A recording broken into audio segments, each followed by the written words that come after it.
Live from WRAL News Headquarters in Raleigh, your number one source for local news. WRAL News, coverage you can count on. Taking a look at Wilson, you can see the winds really whirling the whirligigs around pretty spinningly. We're going to end up seeing windy conditions through the afternoon. I'll show you coming up. And look at this, right through the roof, down trees, destroyed homes after that round of storms we saw yesterday, where cleanup efforts stand this morning. And Helene, relief money, decisions over how those funds will be used, and the path for that spending bill and the General Assembly. Of course, we'll get back to more of that damage that we saw, including in Wilson that you had in the WRAL Live Center. It's just extensive damage there. Extensive. Goodness. Yeah. Well, thank you so much for waking up with us here on WRAL News on Fox 50. I'm Chris Lovingood. And I'm Michelle McConaughey. You're in the right place to get everything you need, including your forecast. Meteorologist Elizabeth Gardner with a live look over Wilson. Look at the whirligigs going there. They really are. So we're seeing winds gusting up to around 25 miles per hour right now. And I wanted to pull up Wilson because, of course, we were able to get Sky 5 up this morning and took a look. And at least a couple of homes there damaged on Bridger Street. And there was some more damage across Wilson from the strong storms that we saw yesterday. A little bit of cloud cover here, but those clouds are on their way out. Our temperatures in the mid 40s and our wind is west at 11, but again, gusting up to around 25, and we'll gust 25 to 30 as we head through the afternoon all across the viewing area. In Durham, it's 45, 47 Fayetteville, 42 in South Hill. So we're looking at low to mid 40s right now, and we'll only creep up into the low 50s for highs this afternoon. Now, we do have some warmer temperatures that roll in starting tomorrow. I'll show you how many days we have 70s in our 7-day forecast coming up, Ken. Elizabeth, happening now. We get right to that situation on I-40, those westbound lanes. This crash right here near South Saunders is causing some congestion in the area. But the thing about it is, as we take a live look at this situation, you can see it's off to the shoulder of the road. You can see Raleigh police working that scene, possibly involving that tractor trailer. But as you can see, traffic is slowly getting through, not really causing that much of an issue there in terms of probably just onlooker delay. Now, isolating the Beltline, we see the usual congestion building on the northern loop of the Beltline, starting when you come off those 87 lanes into those westbound lanes, as well as the southern loop of the Beltline as well. And to that end, let me show you what's going on there in that southern loop. I-40 and Lake Wheeler Road, these are the westbound lanes moving away from us, bumper to bumper traffic this morning. Definitely give yourself some extra time if this is part of your morning commute. In terms of other major routes coming into the capital city, you're looking at a 14-minute delay if you're coming in from Wake Forest this morning. And things are actually beginning to pick up on US 1 coming from all points out like Apex and Sanford. You're looking at an 8-minute delay.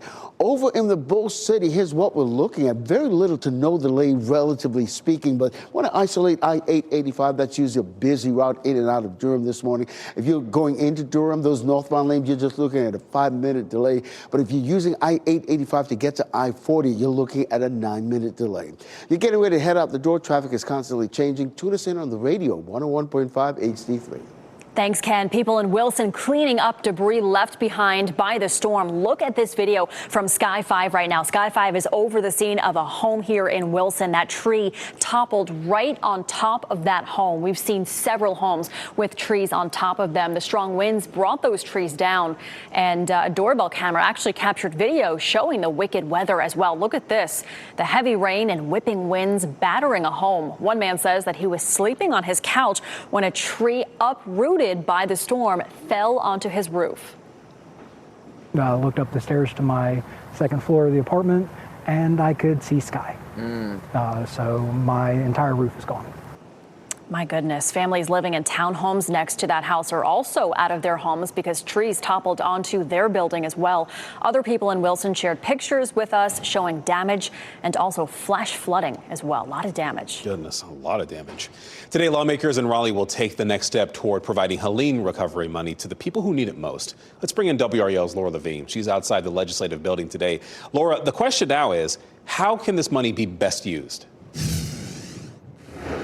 Chris, good morning. Funding for Hurricane Helene recovery could get that final stamp of approval soon, with the House voting soon on this. However, state lawmakers will have to meet once again here today to discuss how that money should be spent after weeks of negotiations. The Oversight Committee will hear from the governor's Recovery Task Force for Western North Carolina this morning. This comes as the Senate passed its version of the bill yesterday, which is slightly different than the House version.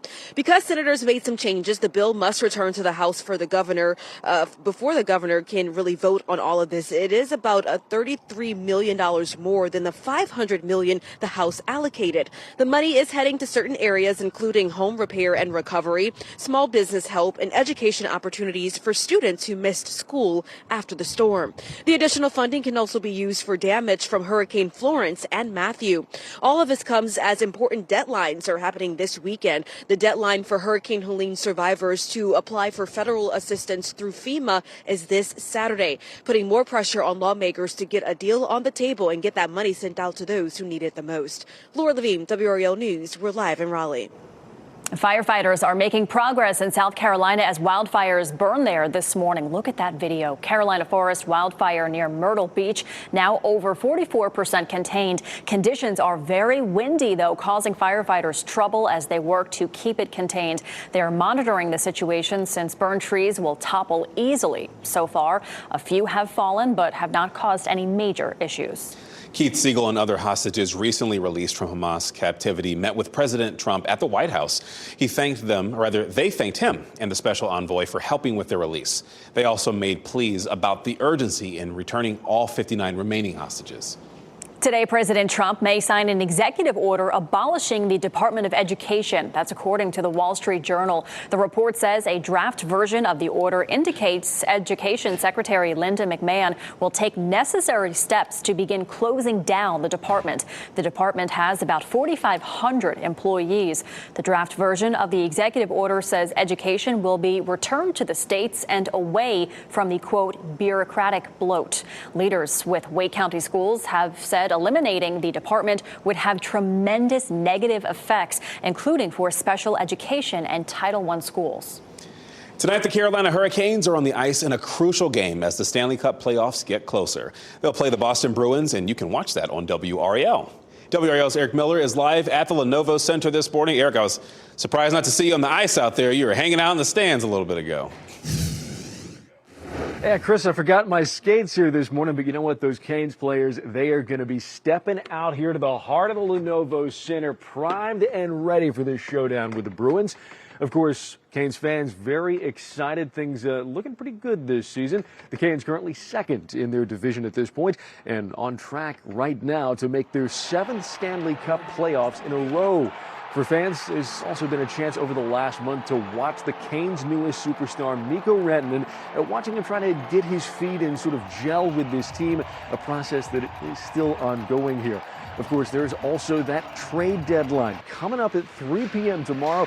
We checked in with Canes fans to see what this team needs to do to be in tip-top shape ahead of the playoffs. I think you just need a little more grit. I think Rantanen, you know, he's big, strong. He'll help. If Carrier can get back, he's a playoff player. Sometimes it may pay to pay up a little bit to get that key player that you need. I don't know. I think they'll have the Stanley Cup at the end of the year. Let's see.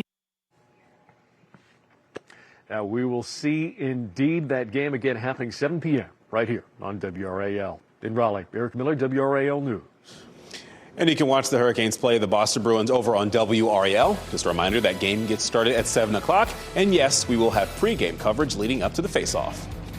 The first North Carolina team in ACC women's basketball tournament will play today in Greensboro. 3 Triangle teams are among the top 5 seeds. UNC will play today against Boston College. NC State and Duke play tomorrow. And Michelle, the NC State men will not be making another fairy tale run through the ACC basketball tournament. The Wolfpack hosted Pitt last night for senior night at Lenovo Center. They needed a win and some help to qualify for next week's ACC tournament. The Wolfpack got that win over the Panthers, 71-63. However, a win by Notre Dame last night over Stanford officially eliminated NC State from contention. The Wolfpack will finish their season Saturday at Miami. Oh, they had a good run. All right, well, power to the states. A new law could give immigration enforcement duties to state agencies. The concerns from local immigrant advocates. And winding down early, we spring forward this weekend for daylight saving time. The steps you can take now to make sure that this transition is easier for you.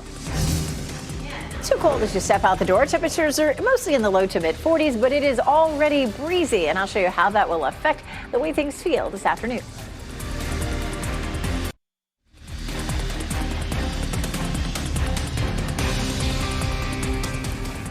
Welcome back. 8:12 on your Thursday morning as we take a live look over Wilson. Kind of a split sky there. You've got some blue skies and then you've got some cloud cover. The whirligigs going as well. You're watching WRAL News, available on YouTube TV and the WRAL app on your TV or streaming device. Boy, a lot of people cleaning up today after those storms we saw yesterday. Today looking pretty nice. Elizabeth Gardner has a look around town. Yeah, not bad at all. We're looking at mostly some sunshine. Notice Apex looks a little cloudier. We'll have the clouds kind of coming and going. We'll call it partly cloudy, but you'll certainly feel like there's a good bit of sunshine.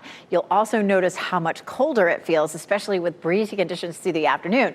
But pretty in Fayetteville as well as Raleigh, Apex, Chapel Hill, of course, courtesy of Top of the Hill restaurant there. We take a look at satellite and radar. And of course, our cold front from yesterday is long gone. We did even begin to clear out mid to late afternoon, depending on where you were. Some wraparound moisture bringing a little snow this morning to the mountains all the way up through West Virginia. We'll take a look at some of the storm reports from yesterday. All of those gray circles are where we had wind damage. We did have one report of tornado damage south and east of Charlotte. It may be that the Weather Service folks will head out and take a look at Wilson, because we just, sent Sky 5 up. You've probably seen some of the pictures. We'll continue to show you those. But on Bridges Street, there were 2 houses that were heavily damaged to destroyed by some of these winds. And of course, we did have a tornado warning here in Wake County, and there were a couple of wind damage reports from that as well. You can see these damage reports here in Wilson. So it was pretty widespread across the viewing area where we did have damage, a lot of trees down. Futurecast showing just a few passing clouds for us today, so it should be fairly sunny for us. Our next weather maker arrives on Sunday. Some scattered showers are possible. It is a possibility that all of this ends up swinging south and we don't see a whole lot of rain. The models are really still differing on where this system may end up. But worst case scenario is we begin to see a few light showers late on Saturday, and we see some scattered light rain pretty much all day Sunday. But again, some of the models just pull it farther to the south, meaning we don't see much rain at all. So keep checking back if you have outdoor plans on Sunday. No matter what, it's likely to be light, maybe 1/10 of an inch or less. Excuse me. Saturday is going to be a great day to be outside. Partly cloudy skies. Sunday, we're going to give it a yellow light, a little bit of caution depending on how much rain we end up seeing. It's also going to be noticeably cooler at 57. And of course, we spring forward over the weekend. We go back to daylight time. Ken? Elizabeth, we're staying on top of that situation on I-40 westbound near South Saunders Street. This crash that's causing some lingering delays. And courtesy of our live cam network, here's what we're seeing. This is a crash that's off the shoulder of the road. Raleigh police continue to work it. But you can see traffic is actually getting through there, even though the crash is happening. But you're probably looking at some onlooker delay.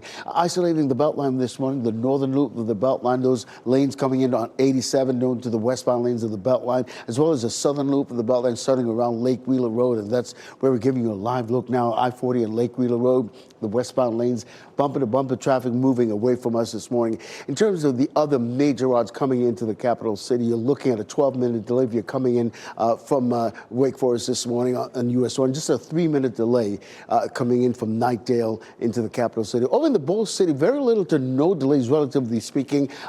Coming in from Chapel Hill, you're looking at a 7-minute delay.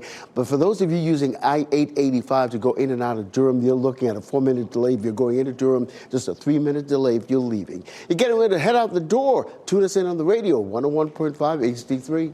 Take us with you on the go. Thanks, Ken.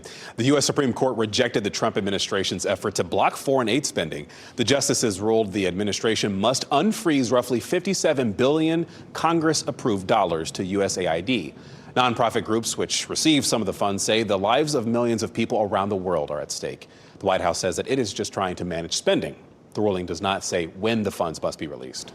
Elon Musk met with Republicans in the House and Senate about cuts to the federal workforce. The Trump administration says Musk's team is helping to reduce the nation's annual deficit. Some senators asked for better communication to know what is going to happen next as DOGE makes cuts. Lawmakers also discussed using a legislative tool known as budget rescissions to give DOGE efforts more legal backing.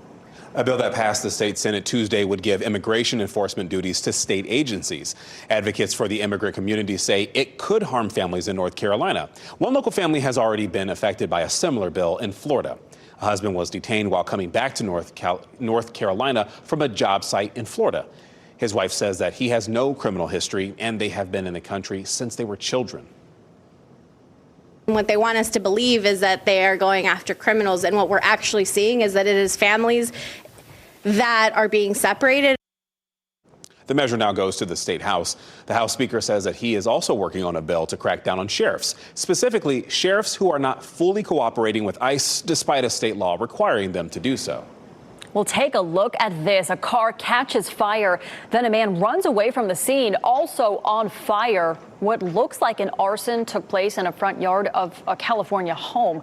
Police there are searching for the person in this video. Investigators say that person left in this white truck. The fire destroyed that car and damaged a nearby home. The homeowner says they don't know why they were targeted.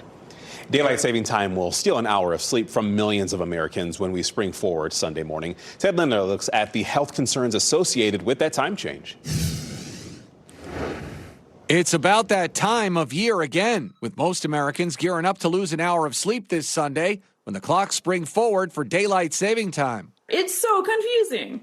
It's really confusing. If you love the change or not, doctors warn less sleep can trigger a bunch of adverse health effects, especially when about a third of adults aren't even getting 7 hours of sleep per night, as recommended by the CDC. It's going to lead to worse cognitive function, worse memory, worse mood control. We see an increased rate of heart attacks and strokes and heart arrhythmias. Altering sleep patterns can also disrupt our hormones and immune systems. Meanwhile, the combination of sleep deprivation and darker mornings can increase the risk for vehicle accidents. Because they're sleep deprived, particularly in the first 2 to 3 weeks of the transition in the spring. Specialists advise trying to ease into the time change leading up to Sunday. Might try to wake up 15 to 20 minutes earlier for the few days before the time change, and then try to go to bed about 15 to 20 minutes earlier. This is easier said than done. And while it can be hard to prepare for bed if it's still a little light outside, there's plenty of ways you can create the perfect sleep settings. So I tell folks to turn down the lights in their house, maybe make their house cooler if they can, just to get their bodies prepared for bedtime. Maybe turn off the TV or the screens an hour or two before bedtime.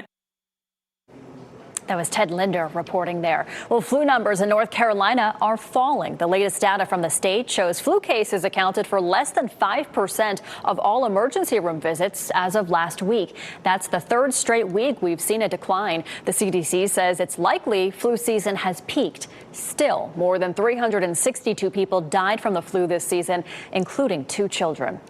Free legal answers are just a phone call away tomorrow. Lawyers on Call is an annual volunteer program we host here at WRAL. Basically, you call in, you talk to a lawyer, and you get your legal questions answered for free. The number right here on your screen is the one you can call, 919-891-9779. We'll have volunteers here at WRAL answering your calls tomorrow from 10 a.m. until 7 p.m.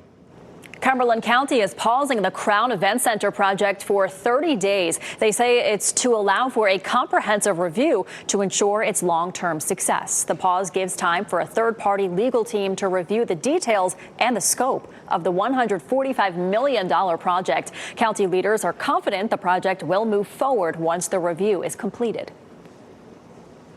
So as we look forward, we want to make sure that we're doing that things are moving the way that they should, and that the scope is being contained in each one of the parts of this project. So far, the Crown Event Center has cost the county $35 million. The Broadway show Hamilton is canceling an upcoming performance at the Kennedy Center. The show was supposed to run next year, and it was slated to be part of the center's celebration of the 250th anniversary of the Declaration of Independence. While the show's creator, Lin-Manuel Miranda, told the New York Times, President Trump's actions changed the spirit of what the center was. Trump had the center's Democratic board members removed and himself made chairman. You'll soon be able to enjoy some ice cream while cheering on the North Carolina Courage and North Carolina FC. 2 Roosters ice cream announced they are coming to Wake Med Soccer Park. They also announced a brand new flavor, which you'll only be able to find at the soccer park. It's called Rory Tracks. It's made with vanilla base, golden Oreos, a golden fudge sauce, and red and blue M&Ms. North Carolina FC kicks off their season this Saturday at home against the Pittsburgh Riverhounds SC. The Courage take to the pitch for their first home game on Saturday, March 22nd against the Seattle Reign FC. Just so you know, March's full moon is called the worm moon. It's extra special because it'll be a total lunar eclipse, and it'll be the first full lunar eclipse in nearly 3 years to be visible across the United States. So make sure you catch that next Friday. Should be pretty cool. We'll be back after an update with weather and traffic in just a second.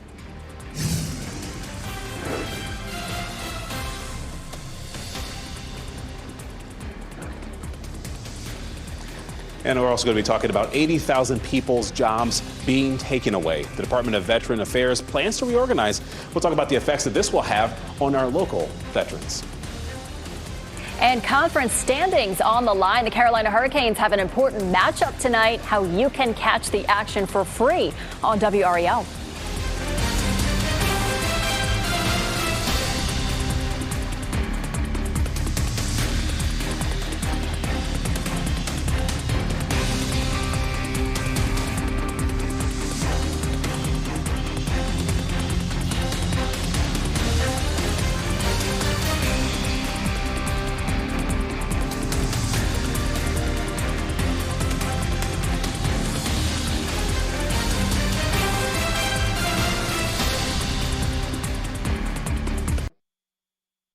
Keep watching WRAL News over the air Channel 34 and Spectrum Channel 1257. Good morning and happy Thursday. Time now is 8:26. I'm Michelle McConaughey. What a difference today. Beautiful sunshine, blue skies. Meteorologist Elizabeth Gardner has a beautiful look over Durham. Isn't it gorgeous? We have blue sky, just a few puffy clouds. We had some cloud cover overnight. Most of that is moving out, but we'll still have some clouds left over. Just mostly sunny to partly cloudy. It does feel pretty chilly out there. Temperatures are in the 40s, which is not bad, but it's windy, and so that's what's making it feel pretty chilly. 48 in Tarboro, 46 in Irwin, 44 degrees in South Hill. So mostly mid-40s right now. A jacket or a coat will feel good as you're walking the dog. And we only make it into the low 50s this afternoon, but quiet, windy for today, and then less windy and warmer for tomorrow, Ken. Happening now, Elizabeth, that crash we've been monitoring on I-40 South Sound is completely clear, but once you get past that cleared area, you run into this traffic on I-40 westbound at Lake Wheeler Road traffic. Just bumper-to-bumper traffic this morning. In terms of other major routes heading into the capital city, you're looking at a 13-minute delay coming in from Wake Forest. Over in the Bull City, very little to no delays, except if you're coming from Chapel Hill on I-40 eastbound. And, of course, Highway 98, you're looking at a 7-minute delay. I'll have an update at the bottom of the hour over on Fox 50. Thanks, Ken. People in Wilson cleaning up the damage left behind by yesterday's storm. A doorbell camera captured the heavy rain and whipping winds battering homes. Families living in townhomes next door also out of their homes because trees toppled onto their building. And decisions over where Helene relief dollars will go after weeks of negotiations. Today, those final decisions will be made before the State House. It gives its final stamp of approval. The Senate passed its version of the bill yesterday. Coming up next on Fox 50, back to brag, the upcoming renaming ceremony for the base in Fayetteville. And up next on Today, Mindy Kaling stops by Studio 1A. Shot in 4K ultra high definition. Your number one source for local news. WRAL News. Coverage you can count on.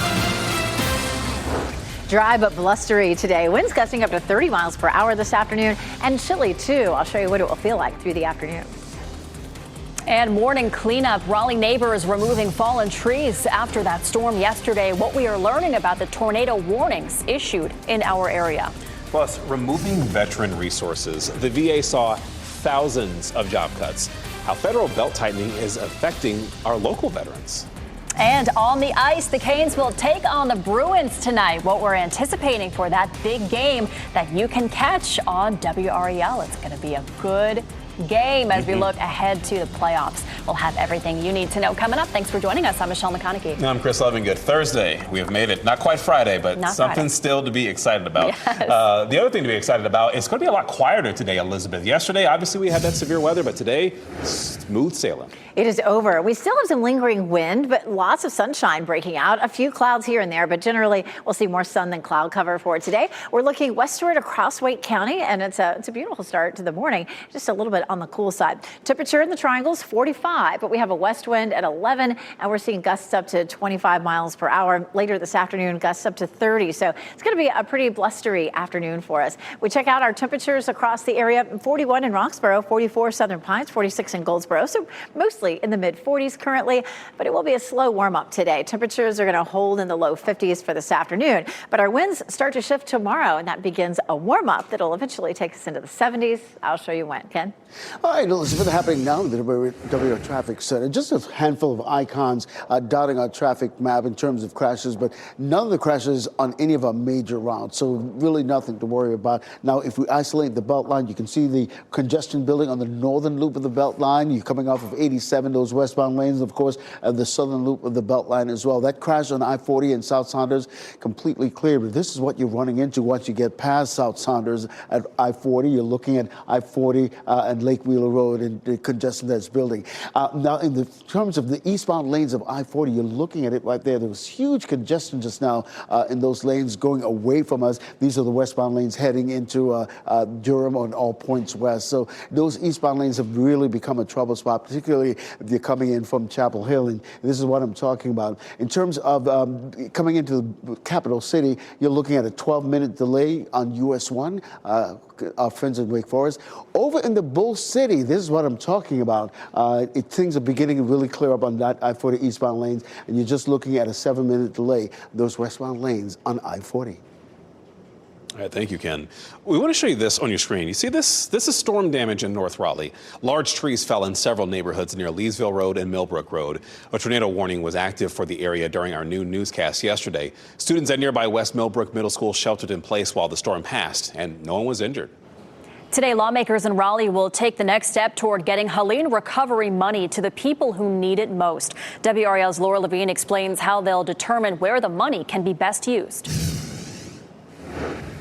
Funding for Hurricane Helene recovery could finally get that official stamp of approval with the State House voting soon. But first, lawmakers will have to meet once again here today to discuss where that money should be spent after weeks of negotiations. This all comes as the Oversight Committee will hear from representatives of the Governor's Recovery Office for Western North Carolina this morning. This comes as the Senate passed its version of the bill yesterday, which is slightly different than the House version. But because senators made some changes, the bill must return to the House for agreement or more work before it can be sent to the governor. It is about $33 million more than the $500 million the House allocated. So that money is heading to certain areas, including home repair for recovery, small business help, and education opportunities for students who missed school after the storm. The additional funding can also be used for damage from Hurricane Florence and Matthew. This comes on the heels of important deadlines happening this weekend. The deadline for Hurricane Helene survivors to apply for federal assistance through FEMA is actually this Saturday, putting more pressures on lawmakers to get a deal on the table and that money sent out to those who need it the most. Laura Levine, WRAL News in Raleigh. 2 people were found shot to death at an RV park in Chatham County. We can show you here on the map where this was. Deputies responded to Dickens RV Park in Moncure yesterday morning for a well-being check. Well, when they arrived, they found 64-year-old Randy Smith and 63-year-old Linda Smith shot to death. Authorities say there is no ongoing threat to the community with this. Newly released arrest warrants for 2 men accused of kidnapping a 15-year-old Harnett County girl show they communicated with her on social media. Elihu Miller and Austin Cole are both charged with kidnapping and human trafficking. The girl was seen getting into a car outside her home in Spring Lake back on February 25th. Law enforcement found her in Dare County on the Outer Banks 2 days later. Arrest warrants show Cole messaged with the girl on Instagram and arranged for Maller to pick her up. John Webster from the Child Advocacy Center says parents need to teach children about the dangers that exist online and monitor their activity. Parents need to be looking. I think there needs to be they're probably paying the bill for their kid's phone. And so I think a parent has a right to look and see what they're looking at, what sites they're going on to. Mailer and Cole are being held on a $5 million bond. They're due in court next Tuesday. The Department of Veterans Affairs plans to cut more than 80,000 jobs in a reorganizing effort, and that's according to an internal memo. The VA chief of staff told high-level officials the department wants to reduce the workforce to just under 400,000. Veterans have been speaking out against the cuts that have already been made at the VA. A Randolph County veteran is one of more than 1,000 people who have been laid off. David Miller was a psychology technician at the Durham VA healthcare system, and he was fired last week. My original plan was to get my master's degree, go back to VA as a full-on therapist, and work there until I retired, treating veterans as a veteran. A lot of shock, a lot of not knowing what my next step is. Miller says he has support from his colleagues in a family construction business. Tonight, the Carolina Hurricanes are back on the ice at the Lenovo Center. They're playing the Boston Bruins in a crucial game in the Eastern Conference standings. You can watch it on WRAL.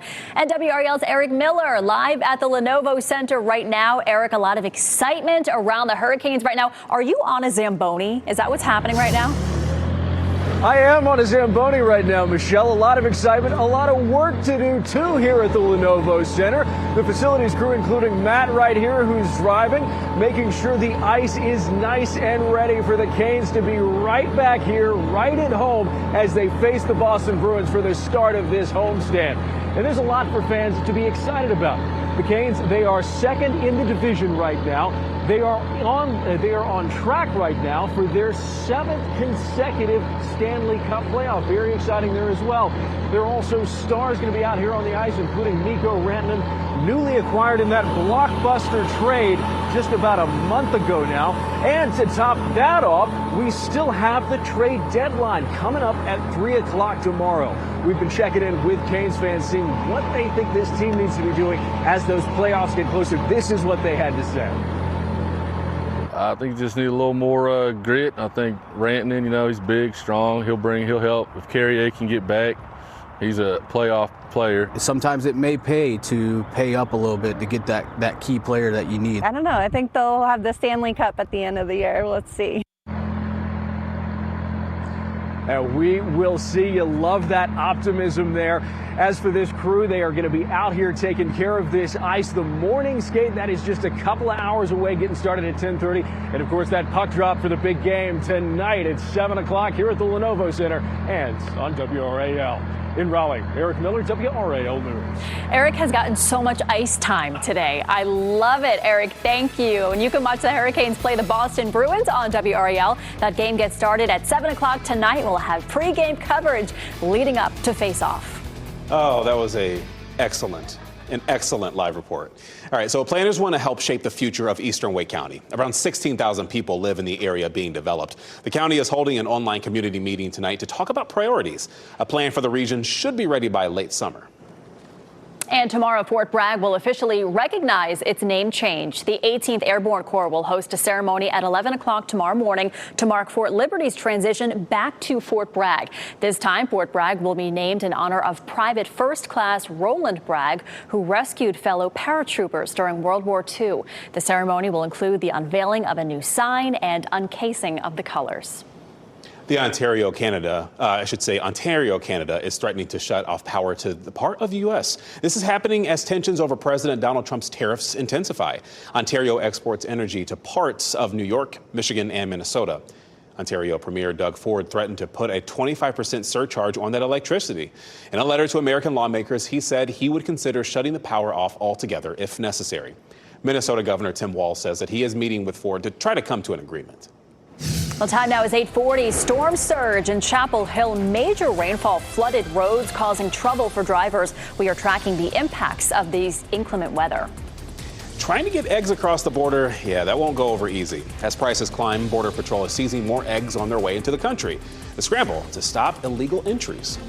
And it's another gusty day out there. Blue skies, though. You're looking live over downtown Cary Park. Meteorologist Elizabeth Gardner tells us when conditions improve and temperatures climb.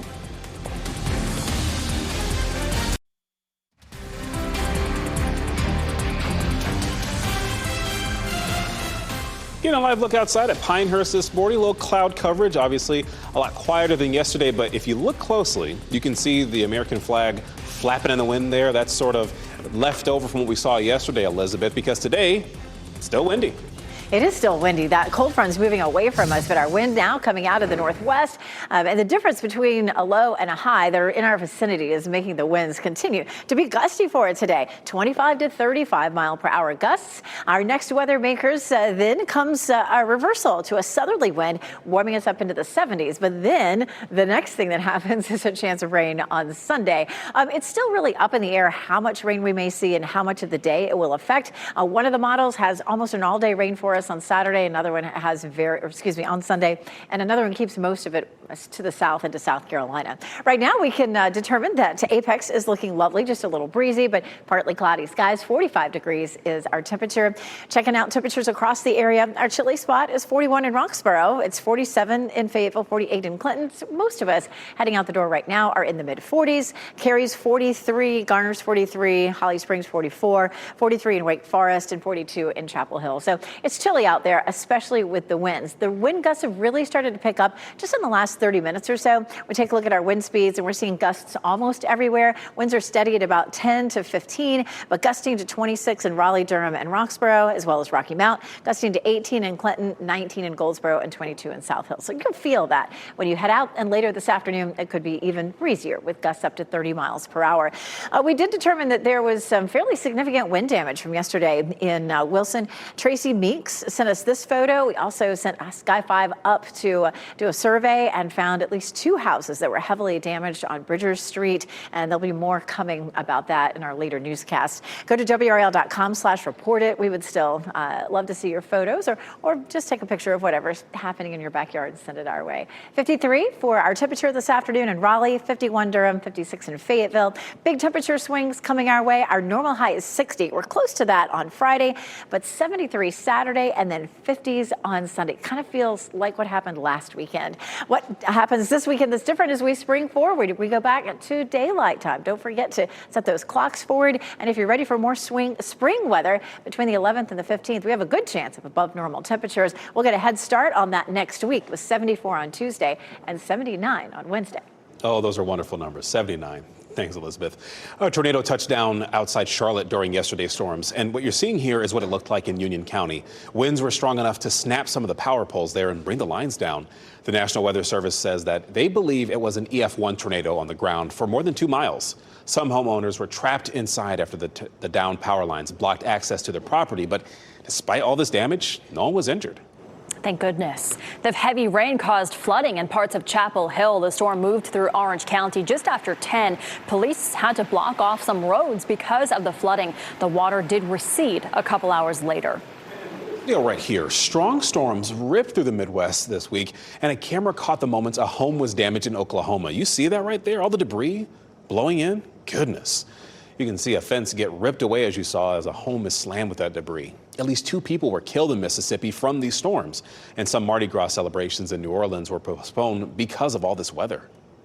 Lawmakers are moving forward with a plan to invest the state pension plan in crypto. Earlier this week, we told you how they didn't think they knew enough about cryptocurrency to do this. That same committee pulled a 180 and approved it. The idea still needs a full House to vote to make it official.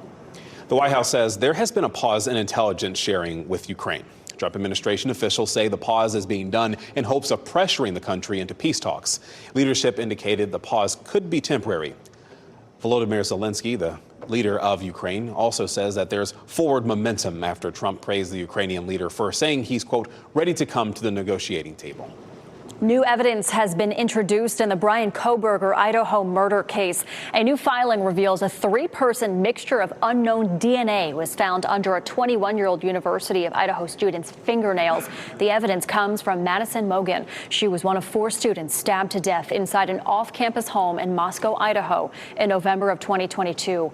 Kohberger faces 4 charges of first-degree murder. His defense team has asked that the DNA evidence be kept from the jury because jurors could believe it is Kohberger's. According to his defense, it's not. Kohberger has pleaded not guilty. His trial is set to begin in August. Big name whiskey distilleries could face financial hardships under President Trump's new tariffs. The whiskey industry contributed nearly $3.5 billion to Tennessee's economy in 2022. Jack Daniel's is already facing a 10-year stock low and 4 quarters of declining sales. The concern is retaliatory tariffs stifling business abroad. Canada's prime minister encouraged Canadians to buy local rye over American spirits. The Transportation Security Administration, or TSA, says today starts their peak spring break travel season. Between now and March 24th, the TSA is expecting air travel numbers to jump more than 5%. To avoid a hectic travel experience, the TSA says that you should pack smart, arrive early, have a valid ID with you, and practice patience. They also remind next season's vacation planners that all air travelers will be required to have a real ID starting on May 17th. And be nice to those TSA agents. They're doing their jobs. Customs and Border Patrol is reminding travelers that it is illegal to bring eggs into the United States. Egg seizures are up about 30% at all ports of entry. Usually it's Americans bringing a few eggs back from a trip they forgot they even had. But just a heads up, bringing in illegal eggs, whether on purpose or by accident, comes with a $300 fine. Oof.